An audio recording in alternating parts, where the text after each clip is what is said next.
The death of Queen Elizabeth II gives us an opportunity not only to mourn the death of an individual, but to examine the meaning of death in our culture more broadly and what the symbol of Queen Elizabeth represents to an entire population of not just a country, but to some degree, a planet.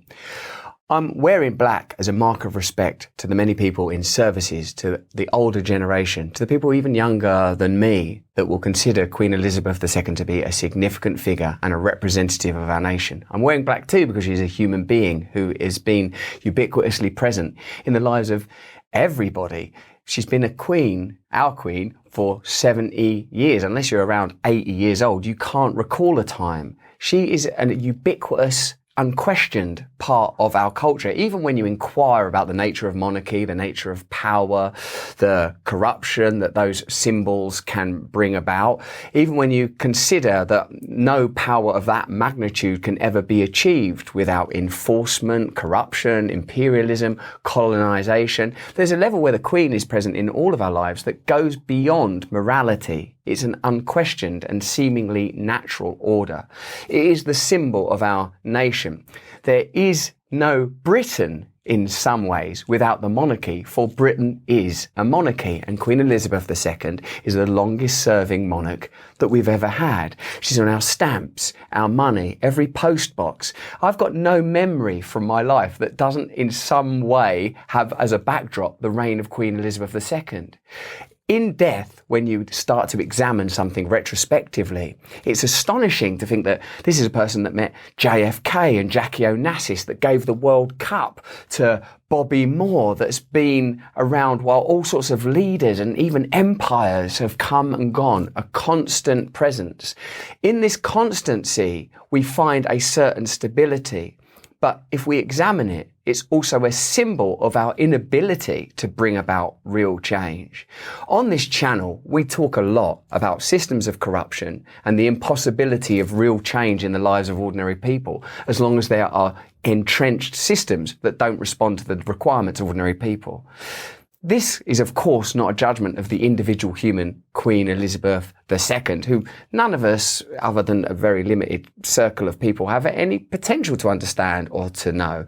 The success of that show, The Crown, demonstrates our intrigue. This is a folk tale come to life. It's been often said of Elizabeth II that it was her kind of de facto stoicism, her reserved persona that allowed us to project onto her, that she considered it her duty to be a symbol. This dutifulness is one of the things that you'll hear spoken about and espoused in many of the obituaries that will come in the following days. For the people of Britain, there's going to be 10 days of mourning. There's going to be the transition to a new monarch, King Charles III. The idea that the monarchy can withstand this death is potentially absurd. It's going to take a lot of engineering and a lot of consideration.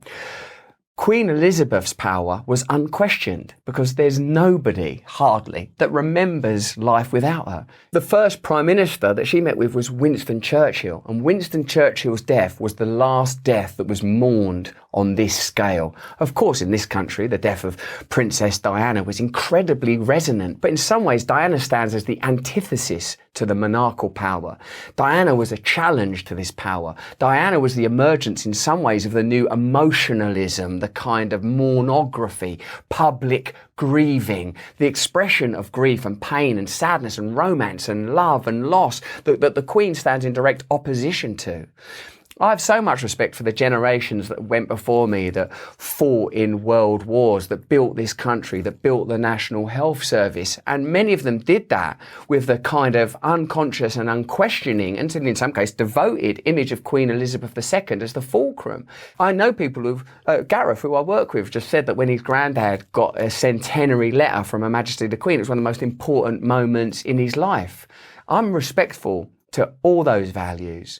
I'm also, as a person that's interested in mysticism, fascinated by the power that she had. I'm fascinated that, in a sense, the Queen had to do so little to win back public affection after it was challenged around the time of Diana's death, that all it took was a kind of maternal, matriarchal gaze to win back the hearts of the British people. Those of you that know that I'm interested in esoteric spirituality will know that I will look at her as a matriarch, as a great mother, as all of our mothers, in a sense, in a way that's so deeply embedded, even if you don't agree with the monarchy, even if you don't like royalty, even if you see it as a symbol of privilege. Who among us hasn't railed against their own parents in exactly that type of way?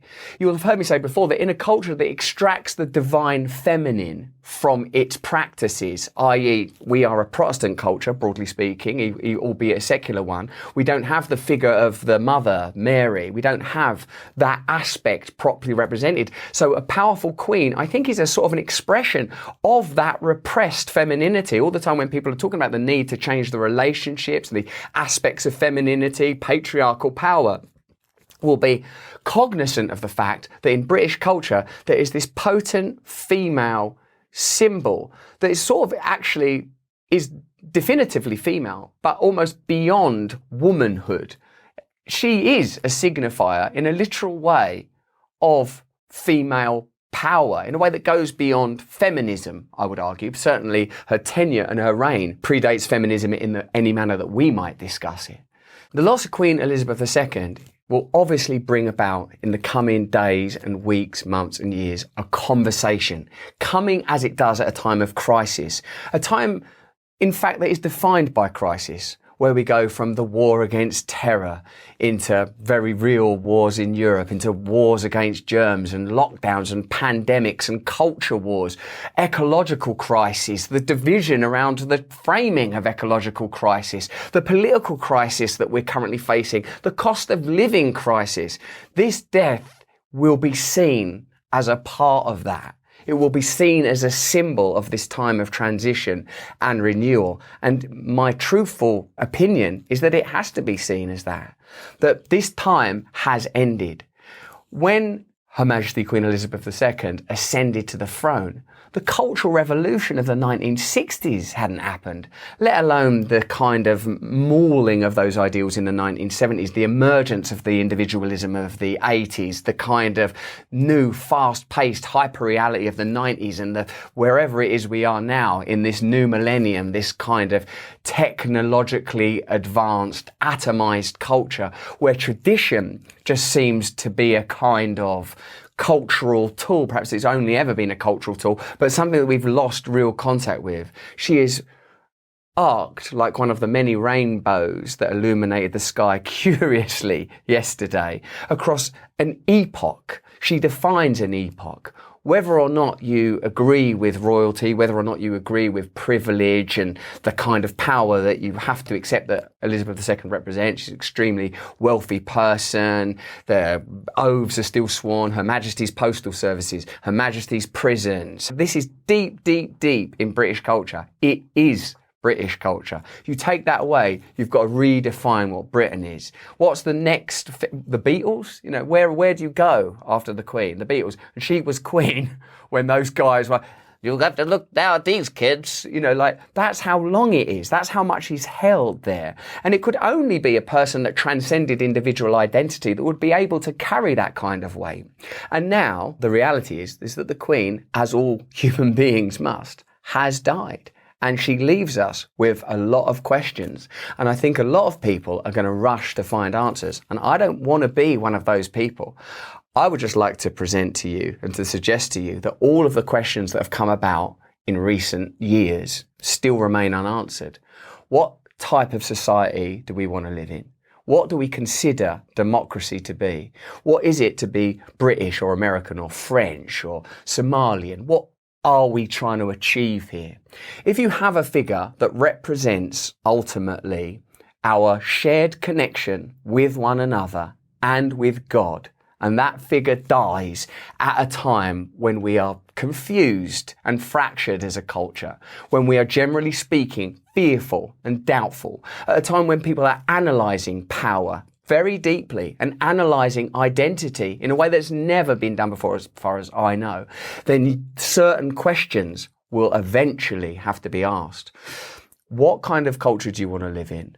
How should power be organised? How might ordinary people live? What do we do about all of these varying cultures that don't see eye to eye on a great many issues? Is it even possible now to have a nation like Great Britain or a nation like the United States of America? How does it benefit ordinary people? Can the case still be made that having one centralised authority benefits people at large?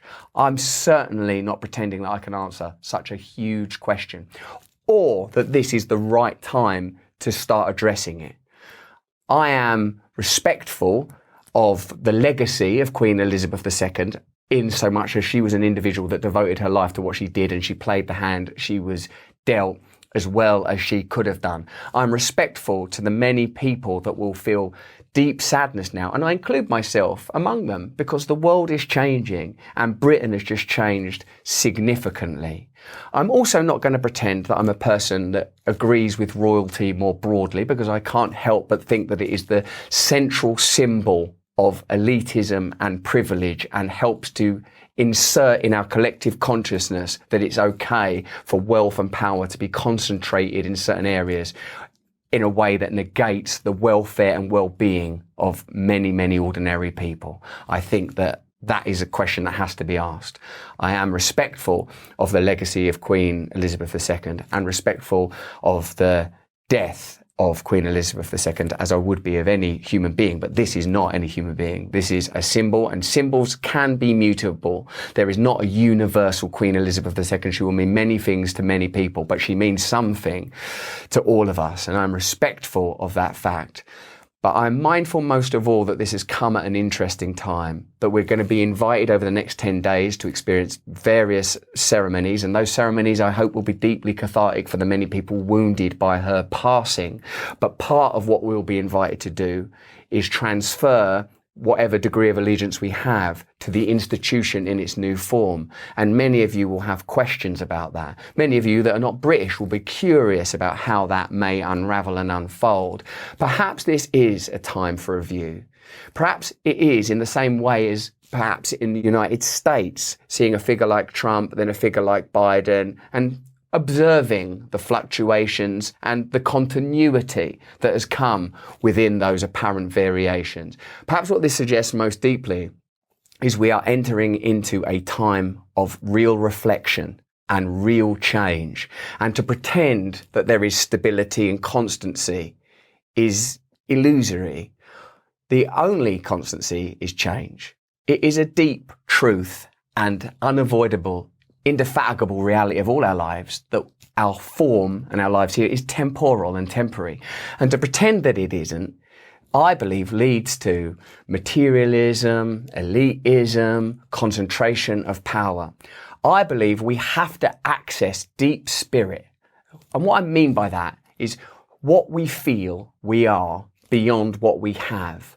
What ability we have to control others, what ability we have to control ourselves, that we find in ourselves a relationship with kindness and compassion and duty, and that we have a spirit of discernment, integrity, and inquiry in the way that we approach life.